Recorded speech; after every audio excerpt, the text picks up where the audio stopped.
Words, but I'll stop here and ask that you please join me in welcoming Monica Dasgupta.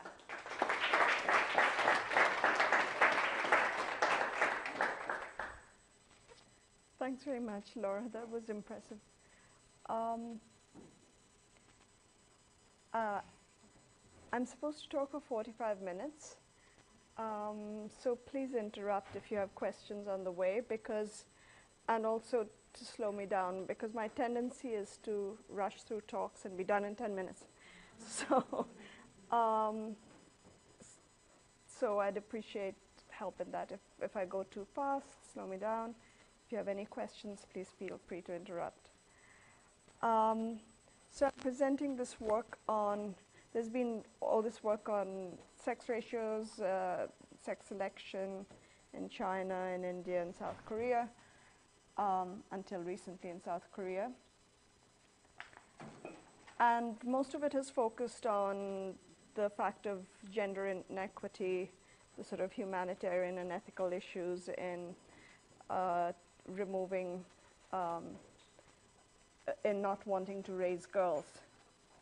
But there's also the other side of the picture, the very obvious other side of the picture, which is that there's going to be an awful lot of men who don't get to marry. And I'd like to emphasize that this is a joint paper with Avi Ebenstein and Ethan Jennings, Sharagan. And I would like to especially emphasize that Ethan did all the simulating, all the modeling, and really, in many ways, this is his paper.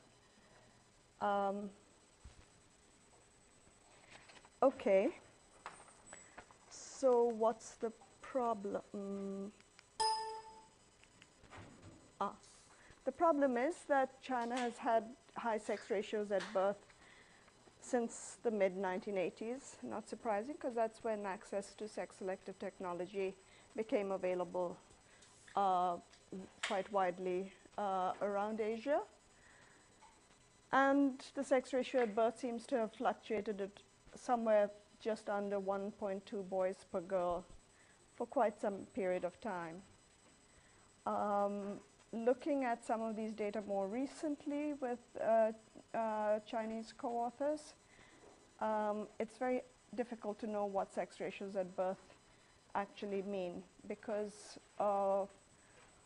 what quite a bit of the Chinese literature shows is that the sex ratios at birth are typically taken from the births in the last year, and surveys and censuses tend to under-enumerate, well, people tend to under-report recent births of both genders. And there's quite a bit of Chinese literature on this, and so it makes you wonder about the accuracy as such of any estimate that depends on births in the past year. But for what it's worth, that's where it's been. But if you look, for example, at child sex ratios, you're better off, because they're not under-reporting so much at older ages. In the latest census, you get a nice gradation, slightly more births age 5, either sex, there's slightly more at age 4, there's slightly more at age 3, slightly more at age 2, and at below 1, drops by 12%. So the child sex ratio seems to be a more robust indicator of where things are going. That's just a side. So there's likely to be a future rise, obviously, in enforced bachelorhood and of men aging without the support of wives and children. And this will happen even if sex ratios normalize very soon, because you've got several decades worth of girls who don't exist. Now, just to put a perspective on this, it's not that unusual. It's happened before. Non-marriage was, as all of you know, pretty common in historical Europe, especially in the parts where inheritance patterns meant that one one child would tend to inherit, and the others might get some payoff, but basically had to find their own niche in life and had to become financially viable before they could marry and have a family. So there were quite high levels of non-marriage. I unfortunately couldn't find it, but I did see not long ago that in Ireland, even in 1951, there were very high proportions of non-marriage. But the difference is that in Europe, and obviously Ireland, there were women around. So you could have a girlfriend, you could aspire to save enough with your girlfriend so that eventually you could marry and have a family. You might or mightn't succeed in doing that, but there was always hope. Now here, you're in a situation where they're just not there, so there is no hope. Nor are you in a situation, as say Ireland was, where fertility was still high, so you would have a number of siblings, at least, maybe some nieces and nephews. With the low fertility in China over a period of decades, there's much less of that. So there's much less familial support available, no potential girlfriends, and above all, it's a big country. So if on average you have, 1.2 boys per girl, it's going to be very difficult. I mean, countries like South Korea and Taiwan, which also had elevated sex ratios, are relatively small in population and were quite rich before they hit that point. So to some extent, they were able to import from the Philippines, Vietnam, and so on, wives to deal with a fair amount of the problem. With a population the size of China, it's very much harder to hope for that. And as you will see when I talk about the geographical distribution of these men, they tend to be in pretty sort of remote areas where, I mean, South Korea, it may be that unmarried bachelors were really in rural areas, but these rural areas were well connected to good schools, good health facilities. Everything was available. The facilities were there and they were close. It's a small country. Whereas if you're stuck halfway up a mountainside in some remote region of China, you're a much less attractive candidate for attracting a wife from elsewhere. So the outline of this paper, I'll just start with a little bit of background on the trends in missing girls in Asia, and then shift to the questions on China's upcoming bride shortage. The questions are, who will be the enforced bachelors, and where are they likely to be located? Secondly, what is the reach of social protection programs that might help these aging bachelors? And thirdly, what are the implications of all this for elderly male poverty? So, turning to the background, trends in missing women in Asia.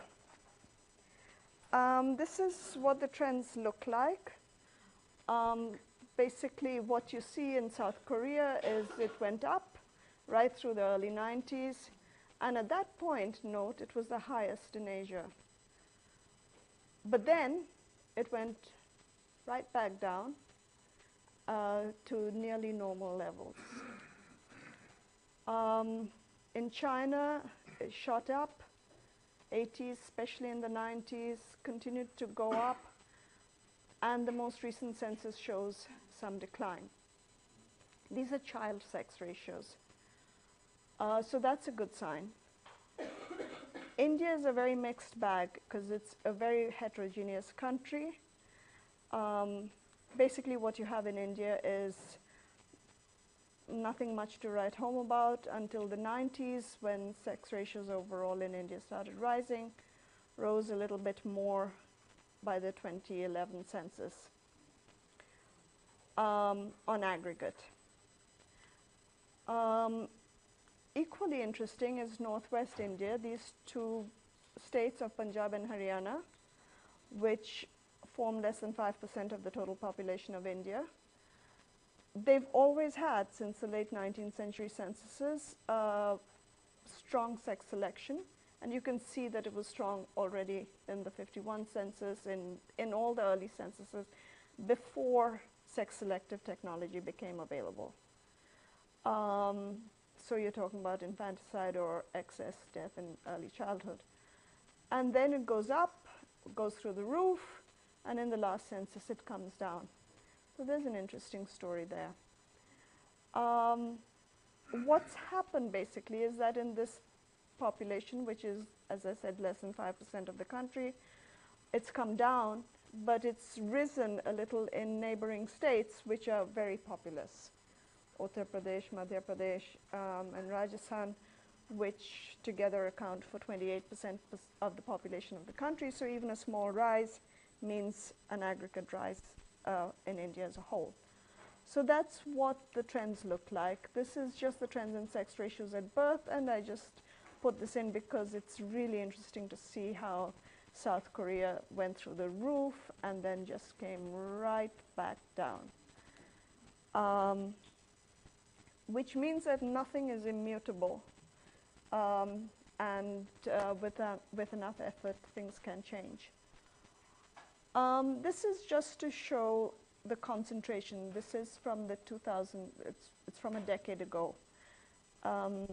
And this map needs to be updated, and I'll tell you what it looks like if it is updated. But the concentration is in the coastal and central regions of China.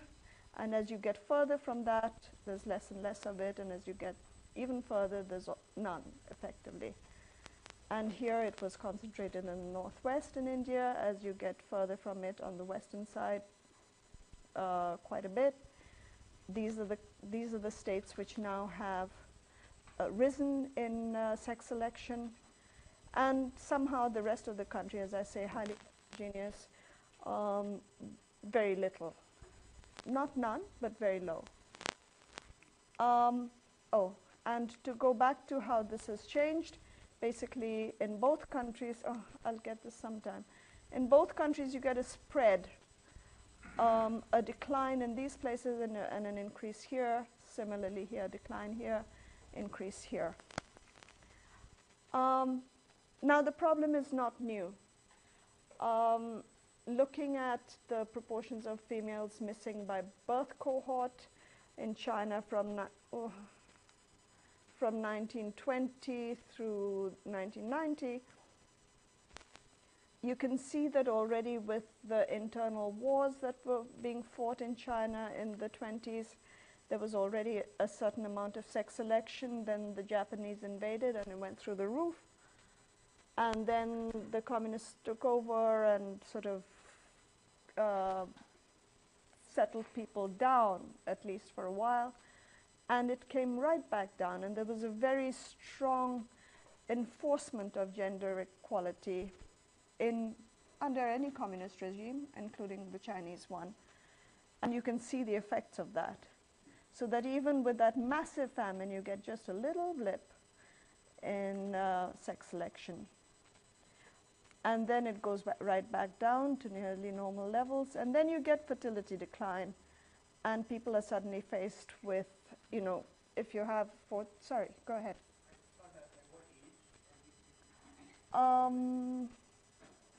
This is the first year of a 5-year period of birth. So it's basically 5-year age cohorts. Yeah, but at what age are they counted as missing? They're counted as missing. This is the first census used was the 1953, and they have very good age reporting.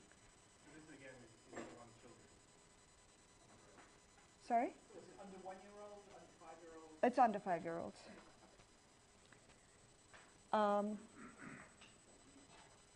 Any other questions there? So when people have to make very tight decisions, whether it's because there's chaos and war, or there's a real shortage of resources in a famine, or you have to make tight decisions because you can no longer have 5 children, but you still want a son. You may be allowed maybe a couple of children, but you still want a son. So the decisions tighten, and every time the decisions tighten on parents, the sex selection goes up.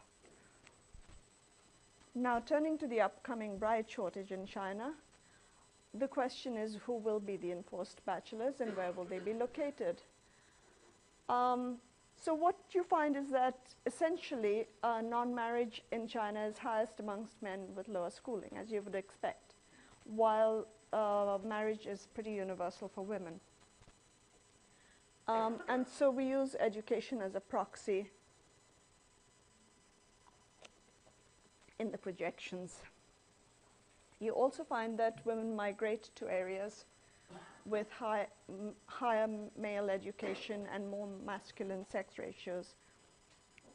So here are the education figures taken from the 53 census, no, from the 82 census and the 1990 census. So these are male cohorts born in these periods.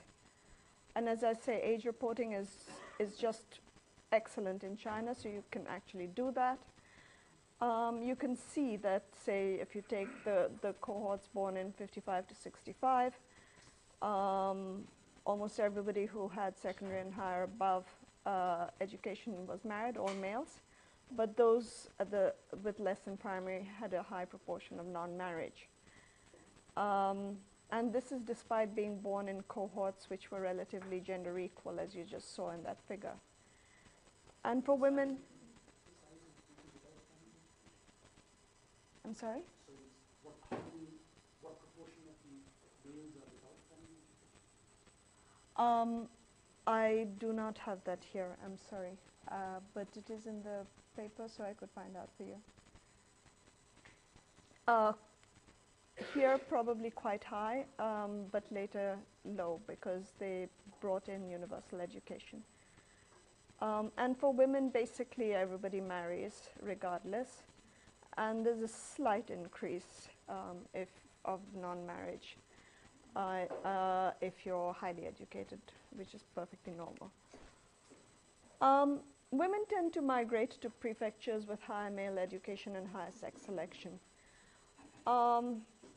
Prefectures are sort of a small administrative unit, and you can see that it's not so much a question of migrating just to urban areas, but specifically to urban areas where men are highly educated and sex ratios are high. Now, this could be a little bit of coincidence because those areas in the coast were wealthy areas. They were attracting a lot of labor. Education was high. And those happen to be the areas, as you saw in the map, which have the high levels of sex selection. But this is the fact that women are moving into these areas. So in a sense, there's two routes of demographic subsidy. There's female marriage out migration through two routes. One is they report themselves in the census as having migrated to a particular place in relationship to marriage, but much larger category is that they went to work in an area, labor migration, and stayed on and married. But there's out migration of women from poorer to richer areas, and there's in-migration of less educated Han males to Western China, which is also a form of demographic subsidy because they're the ones who were less likely to be able to marry where they came from. So what you'll get is a clustering of unmarried men in the poorer regions, which are in the southwest and the northwest. And this is despite the fact that their sex ratios at birth are often more balanced than in other regions. So if you look at the sex ratio of children aged below 15 in 2005 by prefecture, the darker areas shows you where the high levels of sex selection are, and the lighter areas show you where there's low levels of sex selection. But if you project the proportion of men aged 30 and above who are likely to be single in 2030, you can see that it in a sense reverses because these are the wealthier areas and they can attract labor migration and marriage migration. So that's a very simple kind of simulation. So yes, unmarried men will cluster in the poorer regions, but not just in the poorer regions, they will cluster amongst the poorest and the most economically vulnerable in these regions. And this is because unmarried men report themselves to be poorer and sicker in this survey, the China Household Income Survey in 2002. Never married men report their personal income to be lower, their financial savings to be lower, and their health status to be lower. And this is controlling for age, years of education, and so on. Now, you don't know which direction, obviously, the causality is going. The chances are that they're unmarried because they're poorer and sicker. But whichever way the causality is going, the fact is that you're getting a concentration of non-marriage amongst men who are poorer and sicker and therefore less able to earn, save for their old age, etc.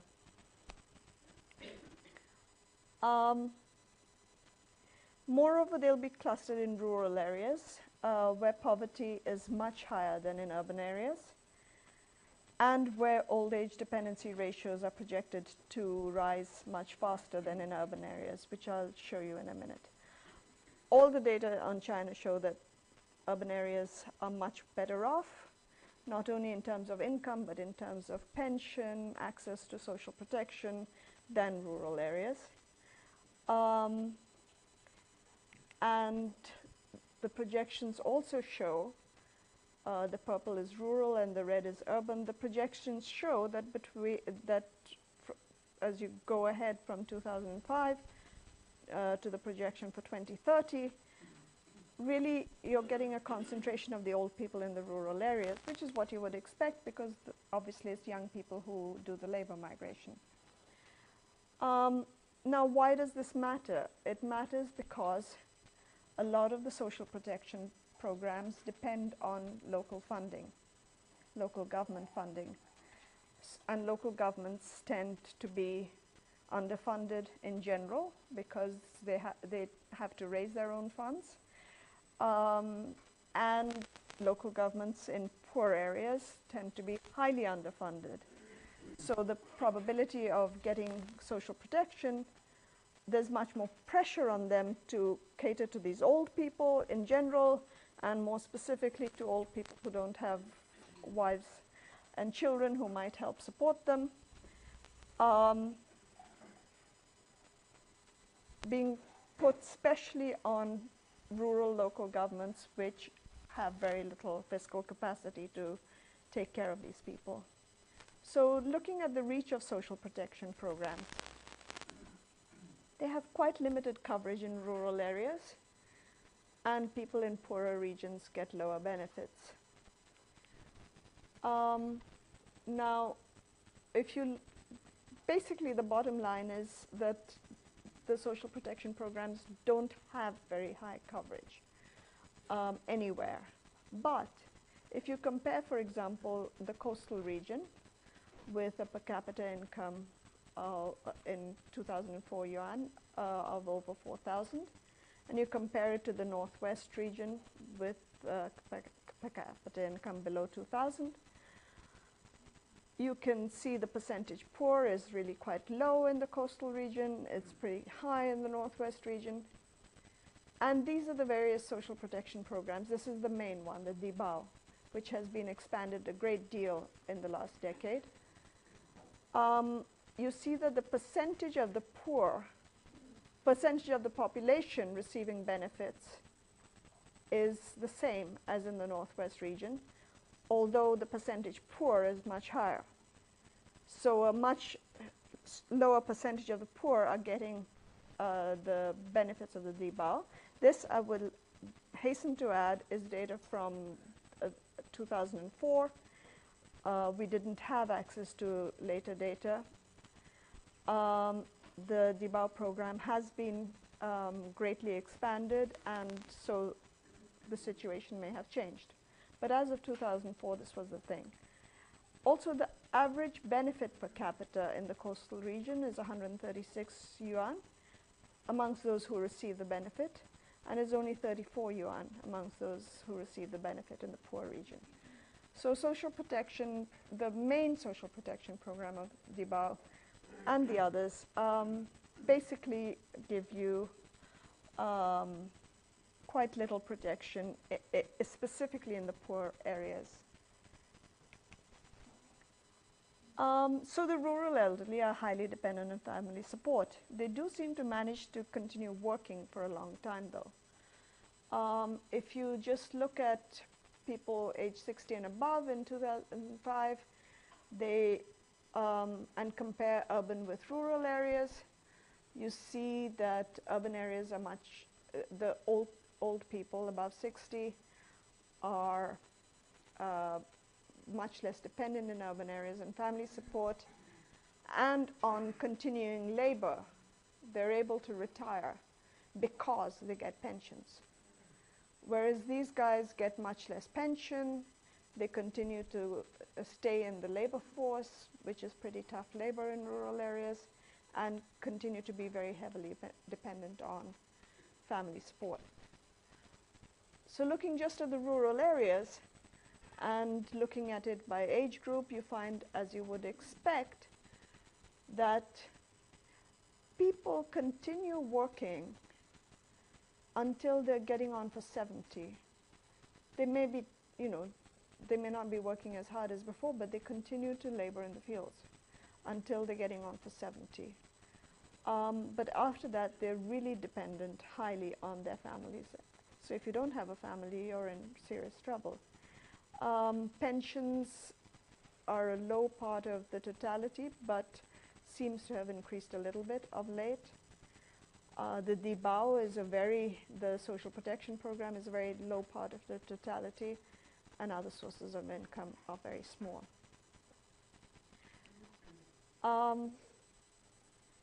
In addition to this, there's a rising trend of elderly living alone, especially if they're never married. The never married elderly cohabit less with kin. If you compare the 1982 census with the 2000 census, and you look at the proportion of older people, different age groups, living with kin who are below age 60 by marital status, by the marital status of the old person, the never married in 1982, quite a few of them lived with kin, and it really dropped by 2000, partly because the number of available kin with fertility decline had dropped. And the same is true for the never married who are above 80. And will obviously just keep increasing, whereas for those who've ever married, quite substantial proportions are living with younger kin. Even if they don't live with their children support them in a variety of ways. They may be living in the same village, sending remittances, and so on. But unmarried men have nothing. It matters a lot because not only do they report themselves as poorer and sicker, but it means that if it's a shock, break a leg, unable to work for whatever reason, there isn't somebody else. The wife can't pick up the slack for a while until they're better. There isn't a child to pick up the slack for a while until they're better. So your vulnerability is very much higher. You're entirely on your own.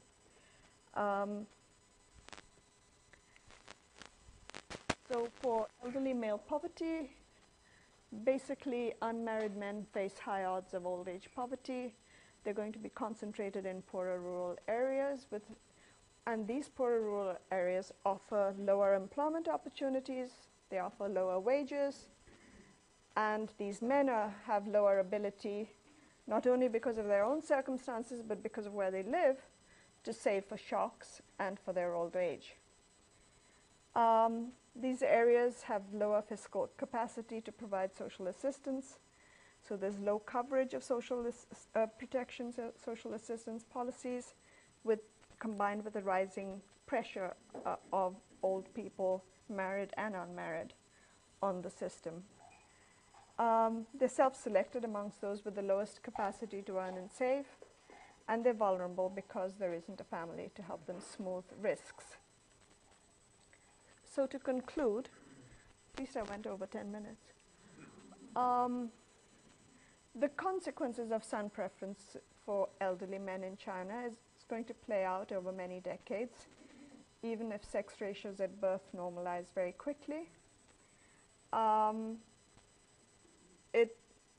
The estimates of how many will be never married vary a little bit depending on whether you assume that they'll increase the age gap at marriage or shrink the age gap at marriage, how they play around with the marriage market, but not a whole lot.